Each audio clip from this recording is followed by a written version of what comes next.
আসসালামু আলাইকুম, আমি শিবলি ব্লগস থেকে বলছি। সবাই কেমন আছেন? আশা করি সবাই অনেক ভালো আছেন। আমিও অনেক ভালো আছি, তবে একটা কথা, একটু খারাপ আছি, সেটা হলো গরমে। আমাদের তো ডিউটি দিতে হয় রান্নাঘরে, তার জন্য আমাদের আসলে বেশি কষ্ট।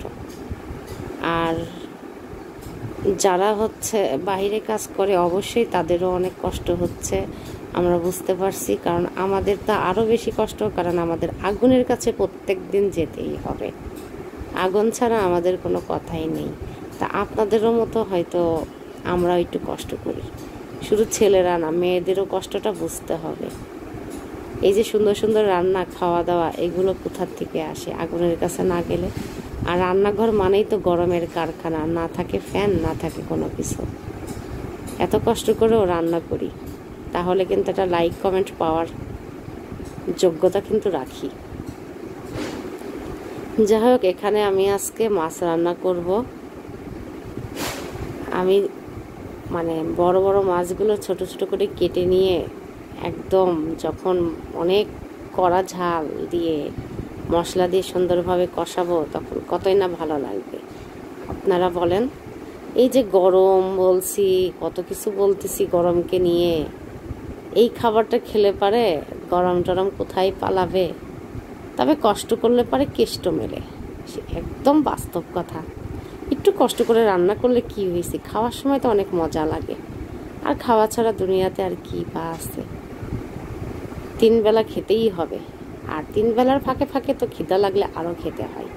খাবারের কোনো তুলনা নেই, খাবার না খেলে এই মেশিনটা চলেই না। তাই খাবারটাকে রান্না করতে হলে সুন্দর করে ভালোবেসে রান্না করতে হবে।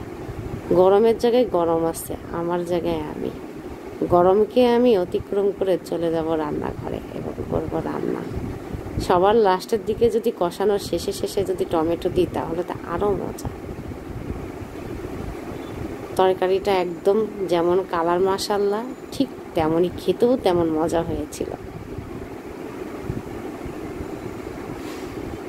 আপনাদের কাছে এরকম মাছ ভুনা করে খেতে কেমন লাগে? একটা কমেন্ট করে দিলেই তো হবে, বুঝতে পারবো যে না, আমার মতো হয়তো আপনাদের কাছেও ভালো লাগে। লাস্টে যদি একটু ধনিয়া পাতা, সিজনের শেষের দিকে, বুঝেন না, কিটটা মতো করতেই হবে। ধনিয়ার পাতার অনেক দাম, তার জন্য অল্প অল্প দিচ্ছি। ফ্লেভারটা তো ঠিকই আসবে ধনিয়ার পাতার, তাই না? ঝোলটা একদমই লাস্টের দিকে চলে আসছে, এই সময় আমি একটু ভাজা মশলা দিয়ে দিলাম।